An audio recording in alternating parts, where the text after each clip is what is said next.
నిస్వార్థ సేవా తత్పరుడు గురునానక్. గురుపురబ్ లేదా ప్రకాష్ పర్వ్ విశిష్టత ఏమిటి? ప్రకాష్ పర్వ్ను ఎలా జరుపుకుంటారంటే, ఈరోజు సిక్కులు విశిష్టత ఏమిటంటే, హిందువులకు కార్తీక పౌర్ణమి పరమ పవిత్రమైన పర్వదినం. అదే రోజు గురునానక్ జయంతి కూడా జరుపుకోవడం విశేషం. గురునానక్ జయంతి వేడుకలను ప్రపంచవ్యాప్తంగా ఉన్న సిక్కులందరూ ఘనంగా జరుపుకుంటారు. గురునానక్ జయంతిని గురుపురబ్ లేదా ప్రకాష్ పర్వ్ అని కూడా పిలుస్తారు. ఎందుకంటే ఈ పవిత్రమైన పర్వదినాన గురునానక్ దేవుడు జన్మించినట్లు చరిత్ర ద్వారా తెలుస్తుంది. ఈ సందర్భంగా దేశ విదేశాలలో ఉండే సిక్కులందరూ ఘనంగా జరుపుకుంటారు. గురునానక్ జయంతిని గురుపురబ్ లేదా ప్రకాష్ పర్వ్ అని కూడా పిలుస్తారు. ఎందుకంటే ఈ పవిత్రమైన పర్వదినాన గురునానక్ దేవుడు జన్మించినట్లు చరిత్ర ద్వారా తెలుస్తుంది.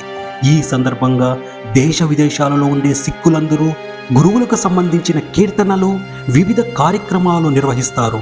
ఈ ఏడాది గురునానక్ జయంతి నవంబర్ 15వ తేదీ శుక్రవారం జరుపుకుంటున్నాం. సిక్కు సమాజంలో మొత్తం 10 మంది గురువులు ఉన్నారు. వీరందరిలో మొట్టమొదటి గురువు గురునానక్.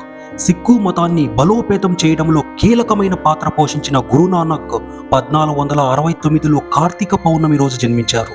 అపారమైన జ్ఞాన సంపద పొందిన గురునానక్ హిందూ, ఇస్లాం మతాల గురించి లోతైన జ్ఞానాన్ని పొందాడు. ఈ జ్ఞానంతోనే 15వ శతాబ్దంలో సిక్కు మతాన్ని స్థాపించాడు. గురునానక్ బోధనలు సిక్కు ప్రజల పవిత్ర గ్రంథమైన గురు గ్రంథం సాహిబ్లో భద్రపరిచి ఉంచారు.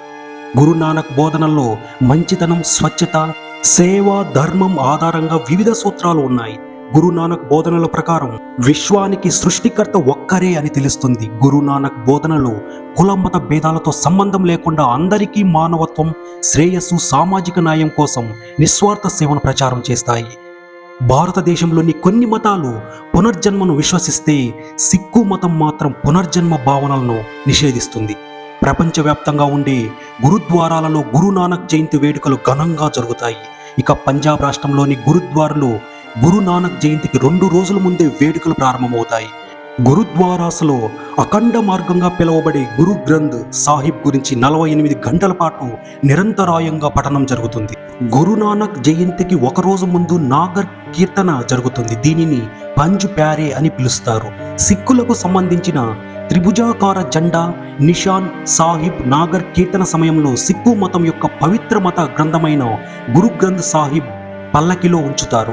ఆ తరువాత ఘనంగా ఊరేగింపు నిర్వహిస్తారు. సిక్కు మతంలో గురునానక్ ప్రబోధించిన 3 మార్గదర్శక సూత్రాలున్నాయి. అందులో మొదటిది నామ్ జపన, అంటే ఎల్లప్పుడూ దేవుడిని స్మరించుకోవడం.